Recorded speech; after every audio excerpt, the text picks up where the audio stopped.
琴日我終於下定決心，將我手機上全部嘅 game delete 晒佢。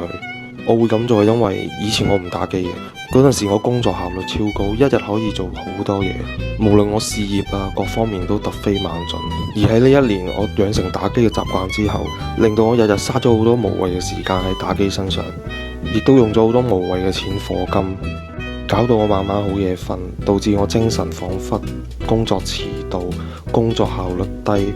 個客沖個水洗個頭，我都要拎部電話出嚟打鋪機。我女朋友仲幫我改咗個花名網癮少年。而家我決定戒咗佢。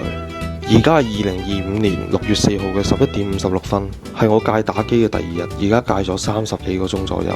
一開始好唔適應，有空閒時間手痕腳痕咁樣，但係而家都慣咗噶啦。一有空閒時間就做翻啲我覺得有營養嘅事情。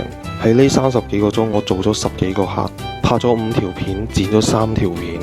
呢個效率係非常之高。我並唔係話個個人打機都唔啱，純粹我係一個比較難控制自己嘅一個人。我一中意做某樣嘢就會係咁做，係咁做，係咁做，所以索性戒咗佢。咁大家祝我成功，告別網癮少年。